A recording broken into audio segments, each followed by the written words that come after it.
Good morning. Wish I could be with you, but I'm glad to have spent some time preparing this just for you. This morning I want to spend a little bit of time celebrating the awkward moment. We all love a good awkward moment, don't we? Or do we attempt to avoid them at all costs?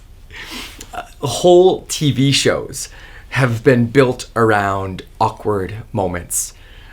Seinfeld became a classic by building entire episodes around the tiny, awkward social moments where nobody quite knows what the rules are. The Office became one of the most popular shows ever by leaning into the social awkwardness created by someone, a boss specifically, who is painfully unaware of himself and his presence.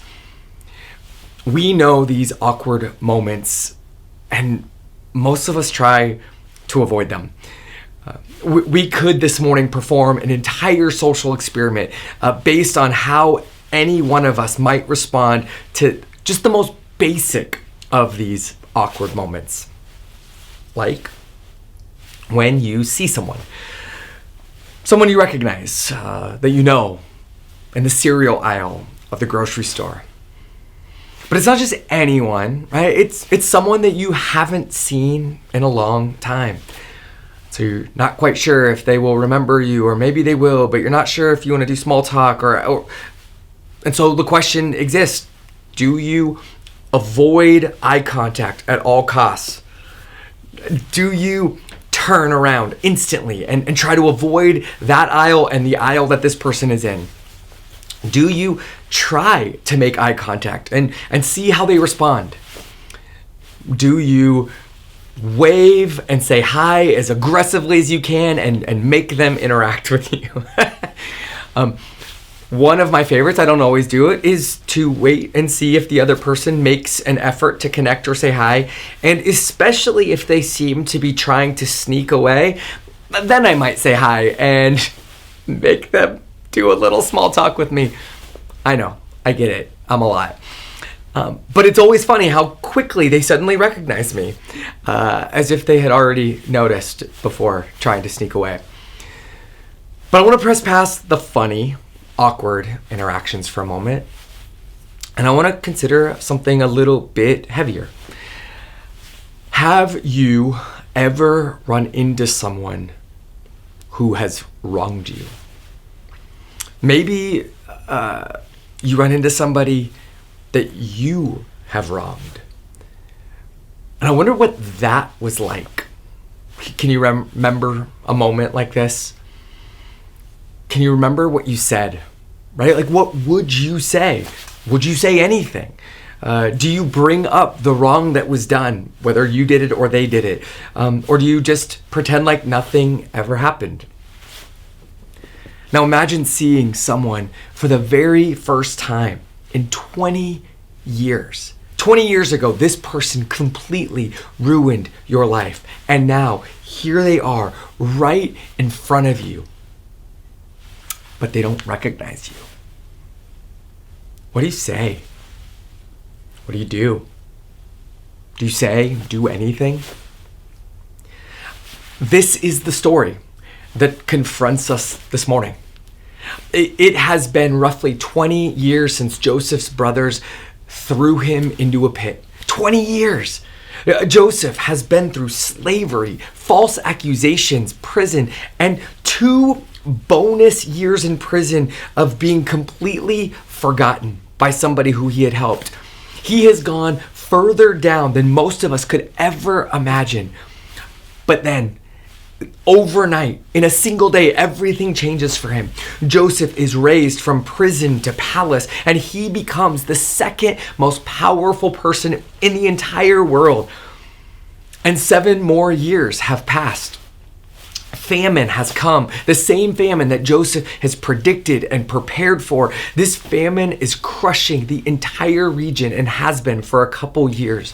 When Joseph's father, Jacob, hears that Egypt has food, and so he sends his sons to Egypt to buy again. He sends 10 of his sons, not Benjamin, the youngest. Jacob keeps Benjamin home. He already lost Joseph. He won't risk losing Benjamin as well. But apparently, the 10 older brothers are expendable. And they arrive in Egypt and bow down before the man in charge. They don't recognize him, but he recognizes them immediately. Here is where the text this morning asks us to pay close attention, because Joseph has everything. He has power, he has position, he has food, and more than enough of it. His brothers are helpless. They have nothing. They are desperate. They are completely at his mercy. And Joseph has a choice. He could reveal himself immediately. He could say, I am your brother Joseph. You meant this for evil. God has turned it into good. Here is food. Go in peace. But he doesn't do that. Instead, he speaks harshly to them. He scares them. He accusing them of being spies. But his brothers, they protest and they swear that they're only there for food. But Joseph demands proof that they're not spies. And he tells them that he's going to lock them up and let one of them return home to go and get their youngest brother, that this youngest brother will be evidence that they aren't spies. And then Joseph locks them all up for 3 days. And he comes back and he softens a bit. Because rather than keeping them all locked up, sending one back, he changes things up a little bit. As proof that they are honest, they are to let one brother stay in custody while the rest go back for the youngest brother. His heavy threat, it hangs in the air in Genesis 42:20. So your words will be verified, he says, and you shall not die. It sounds like he's threatening their lives. So they agree. But then Joseph overhears them as they confess to each other what they had done so many years before. In verse 21, they say, we are guilty concerning our brother, in that we saw the distress of his soul when he begged us and we did not listen. The brothers conclude that this is why this bad stuff is happening to them now. And the oldest brother, Reuben, gives the rest of them a bit of an I told you so talk. But the text that follows tells us something critical.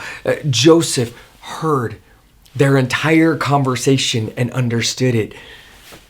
And in verse 24, he turned away from them and wept.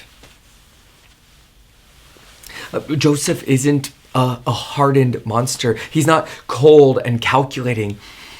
He's just a man carrying 20 years of pain who is suddenly face to face with the people who caused it.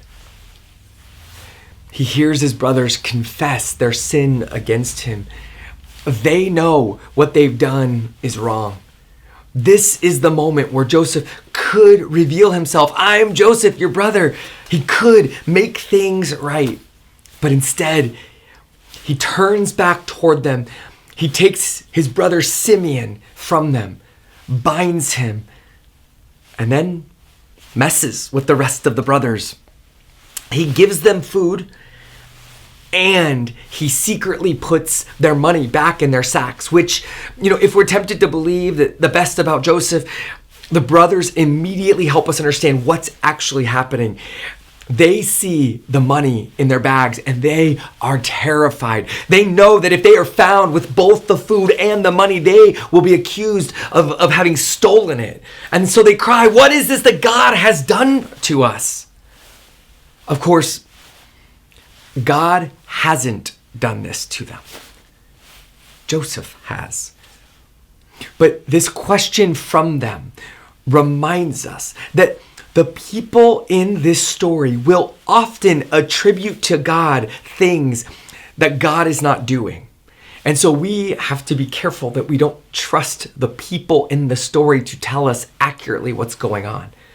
Like if you think that God is busy playing games with the brothers, this actually says more about you and your belief about God than it does about who God actually is. Because Joseph is playing games, not God. When Joseph's brothers get home then, and eventually they run out of food again, they take their youngest brother and they return to Egypt. Once again, they find themselves before their brother Joseph, this brother who they have wronged. And Joseph still says nothing. They have no idea who he is. Instead, he orders them all to go to his home, but he tells them nothing. And so they're actually nervous. They're afraid that they're going to be accused at his home of stealing the money from their last visit.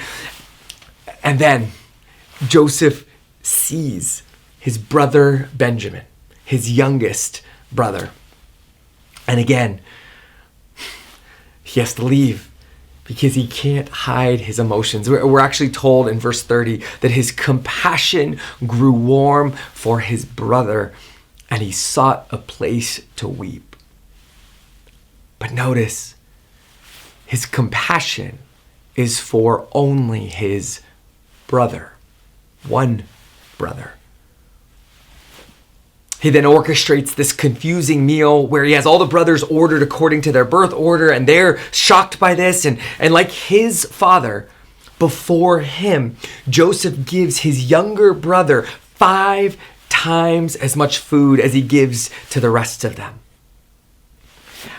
I just want to stop here and ask a question the text doesn't fully answer, but it's worth considering. What is Joseph doing? Right? Is he testing his brothers? Right? Genuinely trying to see whether they have changed at all, trying to see if they will abandon Benjamin the way that they abandoned him. Is he punishing his brothers, making them feel something of what he felt? The fear, the powerlessness, the not knowing what comes next. Is he protecting himself, stalling because he just isn't ready to face them? Because 20 years of pain doesn't just disappear the moment you see someone's face. I think the honest answer is probably a bit of all three, right? At the same time. And I want to be fair to Joseph here. His brothers did something genuinely terrible to him. And so he is not wrong to feel whatever he feels. He is not wrong to be cautious in front of them. He's not wrong to need some time. But here is the question this story urges us to sit with. Is Joseph doing what God does? Or is Joseph doing the good that God intends? Is Joseph showing us what God is like? When we come to God hungry, when we show up with nothing, when we have done real damage to ourselves and to others, when we need something that only God can give, does God treat us like Joseph? Does he treat us like Joseph treated his brothers? Does he treat us harshly? Does he point his finger at us and accuse us? Does he test us? Does he mess with us just to watch us squirm? Some of us, because of our view of God, might be tempted to say yes to those questions. But I don't think that this is who God is. Not the God who is revealed to us in the scriptures, who we see most clearly in Jesus. Last week we considered that what God meant for good, Joseph used to harm. This week I want to press this question a little tighter. If God has given you food for the hungry and someone who is hungry has hurt you and comes to eat, what would you do? I used a common phrase last week to describe a pattern that often traps us. I said, hurt people hurt people. We often do to others what has been done to us. We become what we grew up in, unless something interrupts the pattern. Joseph grew up in a family where love was conditional, where you had to be the favorite to be protected, where belonging depended on your position in the family hierarchy. And now Joseph is the one with the power, and the brothers who are coming to him are hungry, and they are forced to pass tests before he will give them what they need. Joseph feeds his brothers if they meet his conditions. Joseph is using the power God gave him to intimidate, to mess with, and to control his brothers, to get back at them. Maybe we don't resonate with the kind of power that Joseph has. Like, who has this kind of authority to wield against others? But I remember when Becca was in 3rd grade, and a group of 3rd grade girls all got smartphones and the app Musical.ly. And one day, Becca and I were walking home from school, and she just talks as she does and starts to tell me what her friends are doing. And she's like, Dad, isn't this interesting? The girls realized that if another girl made them mad or did something they didn't like, that they could stop the girl from seeing their videos on Musical.ly. But then they could tell the girl to say sorry or to do something else. And if she did it, then they would let her follow them again. This is the power of a ruler. I mean, clearly not Joseph's level, but this is the power that exists within community. When we have the ability to shun someone, to cut someone out, to get rid of, or to draw near. And when we use our power or position to make someone earn a place, earn a relationship. Joseph feeds his brothers, and he makes them work for it. The wound his family gave him is alive and well. Right? It is living through Joseph, and it is landing back on all of his brothers. He is wounding them the way that he has been wounded. There is a moment in the New Testament, in the Gospel according to John, where a huge crowd follows Jesus to the other side of a lake. And they're not there because they've proven themselves. They're not there because they passed some test. They are hungry, and they are following a guy who seems like he might have something for them. Jesus looks out at this hungry crowd, and he says to his disciple Philip, where should we buy bread for these people to eat? And Philip does the math. 6 months' wages wouldn't buy enough food for each person to have even a small piece. But Jesus takes the 5 loaves and 2 fish of a boy, and he gives thanks, and he distributes the food to the people, and he gives them as much as they wanted, John tells us. There's no test, there's no games, there's no conditions, there's no suspense about whether they might get to eat or not, or whether some might and some might not. They came hungry, and Jesus fed them. That's the whole story. And this isn't an isolated moment. This is a pattern. The woman who's caught in adultery, Jesus doesn't make her prove her repentance before he refuses to condemn her.